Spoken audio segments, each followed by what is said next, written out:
जैन देशवासियों, आज चर्चा करते हैं मालेगांव बम ब्लास्ट केस में।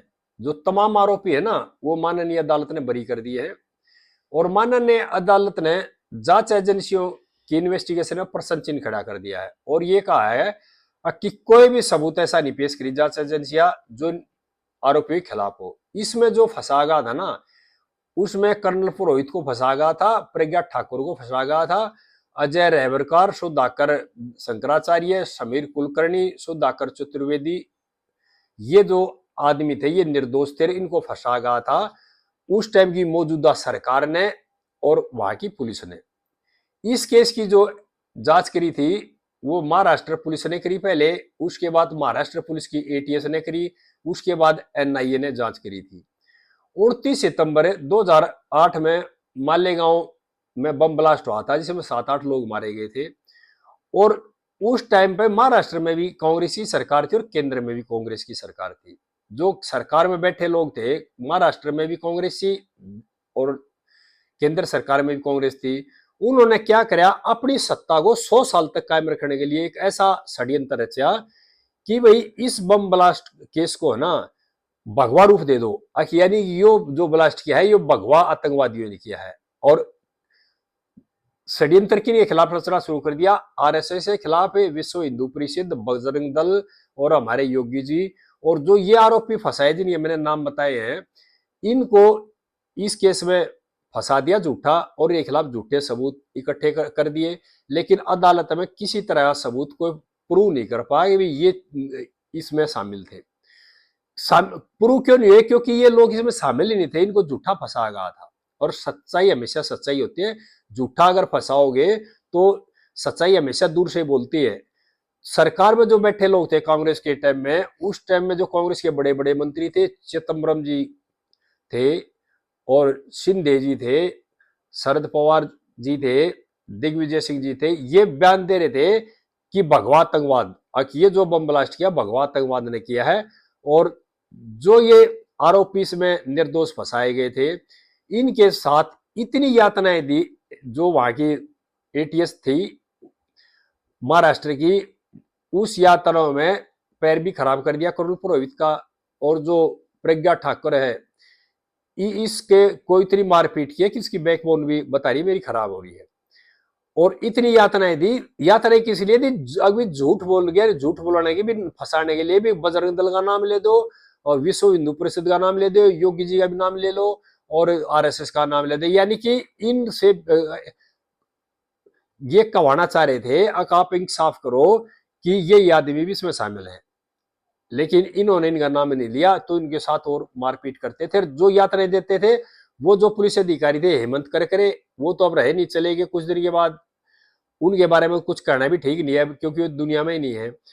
और जो महाराष्ट्र जो बॉम्बे के पुलिस कमिश्नर है ना परमवीर सिंह, उनको सभी जानते हैं, वो भी इस केस में मुखिया थे। तो उन्होंने और हेमंत करकरे ने जो कर्नल पुरोहित थे और प्रज्ञा ठाकुर थी और बाकी जो आरोपी थे, इनके साथ मारपीट करी और इनको इतनी यातनाएं दी कि कईयों के शरीर खराब कर दिए यातनाएं दे दे करके।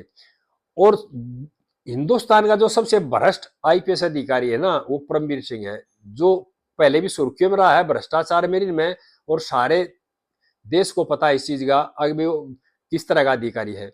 उसने क्या किया, अपने जो राजनीतिक आका थे ना उसके, उनको खुश करने के लिए सारा षड्यंत्र रचा था, नेताओं के कहने में रचा गया था। और इन जो भी आरोपी इस केस में थे सब वो यातना देकर के झूठा इकबाल कराना चाह रहे थे कि ये लोग भी इसमें शामिल हैं। योगी जी को फंसाने की कोशिश करी थी, लेकिन इन्होंने उनकी बातों में नहीं आए और यातनाएं सही। और उसके बाद जो नेता थे कांग्रेस के, उनकी एक ही थ्योरी थी, इसको भगवा आतंकवाद का रूप देकर के एक जो विशेष समुदाय है ना उसको खुश करना था और उसके वोट हासिल करने थे। और इनको ये पता था, जो नेता थे उस टाइम कांग्रेस पार्टी के, कि जो हिंदू है ना वो बटे हुए जातियों में, उनकी वोट तो हमारे पास आ जाएगी जातियों के आधार पर, पिछड़ों की, एससी एसटी की, जनरल की, सारी आ जाएंगी। लेकिन जो विशेष समुदाय की वोट थी ना, वो अगर खुश हो गए तो उनकी तमाम इकट्ठी वोट हमारे को मिल जाएंगी और हम देश की सत्ता में अगले 100-200 साल तक रहे, यानी हमारे पोते भी सत्ता भोग गए। ये इन्होंने ये प्रचंड इसलिए चला था कि इसको भगवा रूप दे करके इस घटना को, और आरएसएस को, और बजरंग दल को, विश्व हिंदू परिषद को, और कई नेताओं को इन वैसे फंसा दो, क्योंकि ये उभरते हुए नेता थे। ये अगर बंद हो गए, इस केस में जेल चले, सजा हो जाएगी, तो आगे कांग्रेस का प्रतिद्वंदी के तौर पर कोई दूसरी पार्टी नहीं आएगी। क्योंकि बीजेपी उस टाइम पे है ना 2008 में एक तरह से जो दूसरी विपक्षी पार्टी थी वो बीजेपी थी, कांग्रेस की जो टक्कर की पार्टी थी। और बजरंग दल, विश्व हिंदू परिषद, ये बीजेपी के विंग है।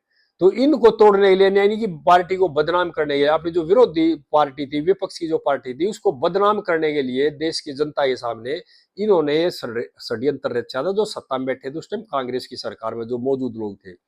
अब मेरी देशवासियों से मांग है, जो निर्दोष लोग थे, इसमें लेफ्टिनेंट कर्नल थे उस टाइम पे, कर्नल पुरोहित थे, उन बड़े अधिकारी को फंसाया, प्रज्ञा ठाकुर को फंसा और इन लोगों को फंसा था, निर्दोष लोगों को फंसागा, अपनी सत्ता कायम रखने के लिए फंसागा।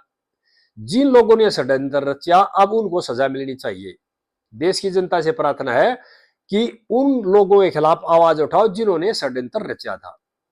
और बार बार हर प्लेटफॉर्म पे दिग्विजय सिंह भी, चिदम्बरम जी भी, शरद पवार जी भी और सिंधे जी भी इसको दे रहे थे, भगवा आतंकवाद का रूप देना चाह रहे थे, और ये कहते थे भगवा आतंकवाद है। और कई जगह, कई एक प्लेटफॉर्म में निकली, कई प्लेटफॉर्म पर कई नेताओं ने और ये कही कि ये जो बम ब्लास्ट किया भगवा आतंकवादियों ने किया, यानी कि देश की जनता को भी गुमराह करना चाह रहे थे, और जो आने वाले नेता थे उनको फंसाना चाह रहे थे, आने वाली जो पार्टी थी उसकी इज्जत को खराब करना चाह रहे थे, अपनी सत्ता कायम करने के लिए। सिर्फ इनका मकसद था, अब हम राज करें, आगे हमारा बेटा करेगा, फिर हमारा पोता करेगा, यानी 100-200 साल तक राज हम ही करेंगे, इस तरह षड्यंत्र रच दो। और ये आरएसएस के खिलाफ पहले से भी रचा जा रहा है, जब से देश आजाद हुआ, जब से रचा हुआ जा रहा है ये बातें। कांग्रेस चीज को नहीं चाहती भी कोई हमारे सामने कोई दूसरी पार्टी ग्रो करे, इनका मकसद ये था।